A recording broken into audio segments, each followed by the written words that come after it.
Oi, gente! Bem-vindos, bem-vindas à nossa aula de História da primeira fase da Educação de Jovens e Adultos. O meu nome é Yolanda, esse é meu sinal. Junto aqui com Ingrid, vamos falar a respeito das ações afirmativas. O que são essas ações afirmativas? A gente às vezes escuta algum termo, né? Vê na aula, vê no jornal e não sabe explicar o que é. Pois hoje eu vou tirar um pouco dessa dúvida com vocês.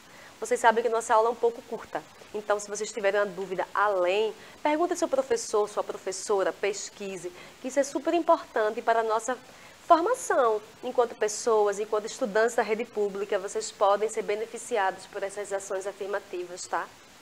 Quero já lembrar que nossa aula de hoje é uma continuação da aula passada. A gente começou falando a respeito dessa importância de se debater, de se ter uma comunicação maior a respeito do Dia da Consciência Negra e de leis como a 10.639, que vai falar a respeito da história da África e dos povos indígenas.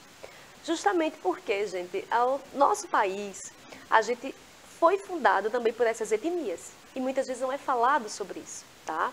Então a gente vai aqui sim falar e divulgar cada vez mais informações corretas, ok?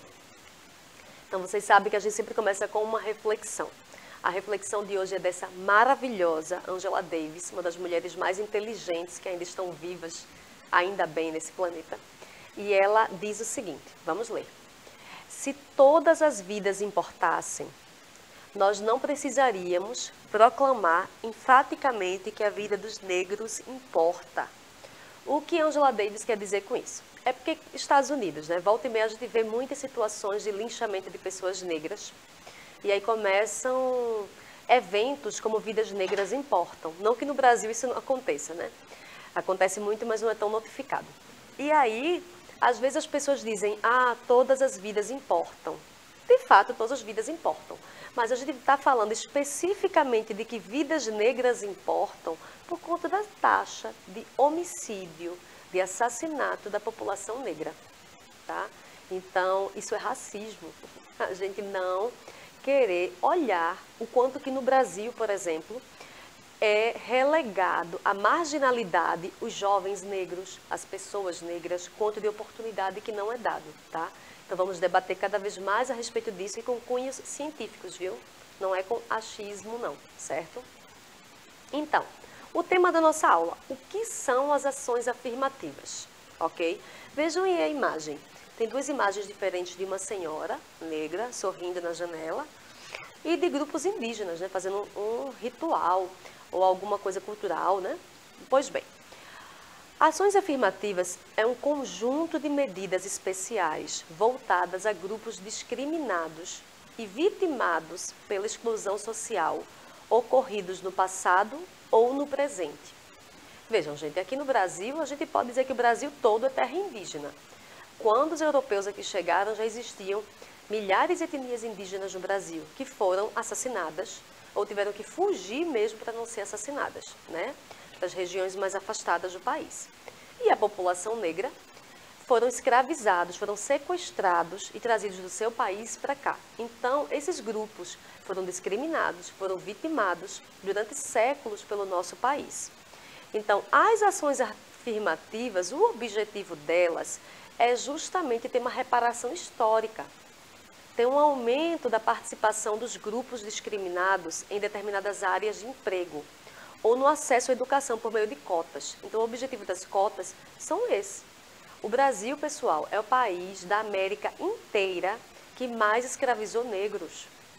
Então, mais pessoas negras foram escravizadas aqui no Brasil do que no resto de toda a América. E aqui é o local em que a escravidão durou mais tempo. Então, veja, as pessoas passaram séculos e séculos sendo tratadas como objeto, trabalhando até a morte e nunca foram compensadas.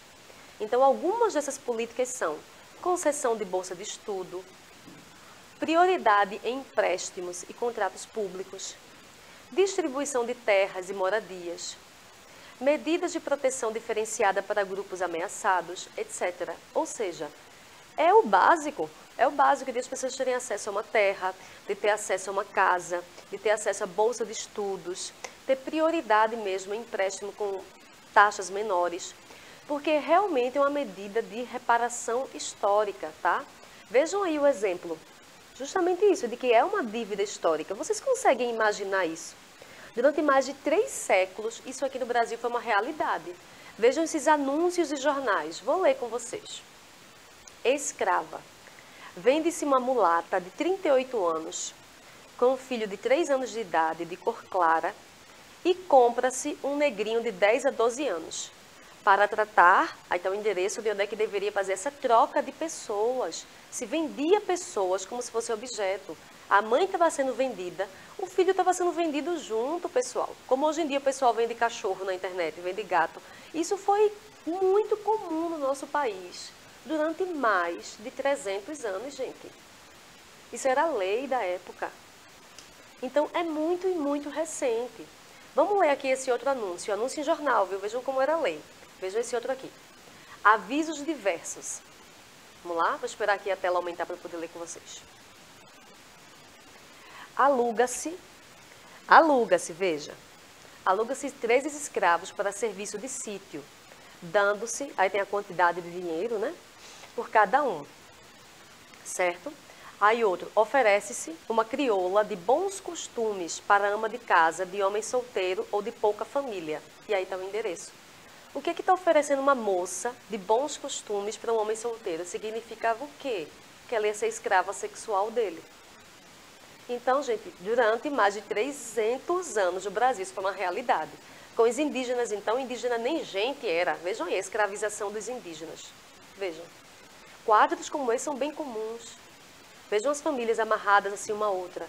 Aí, por conta da forte resistência indígena e pressão dos religiosos, a escravização indígena foi proibida em 1570. Então, eles não podiam ser escravizados pela lei, mas continuaram sendo, viu, durante um bom tempo. Só que eles foram o quê? Assassinados. Tem vários registros históricos de que se matou, acabou com etnias inteiras de indígenas, justamente para poder tomar as terras, porque eles não podiam ser escravizados. Entendem? Então, muito não se fala quando se diz a política de cotas, se coloca como se fosse uma coisa menor, mas não é. É a luta durante décadas e décadas de ativistas para se ter um mínimo de reparação histórica.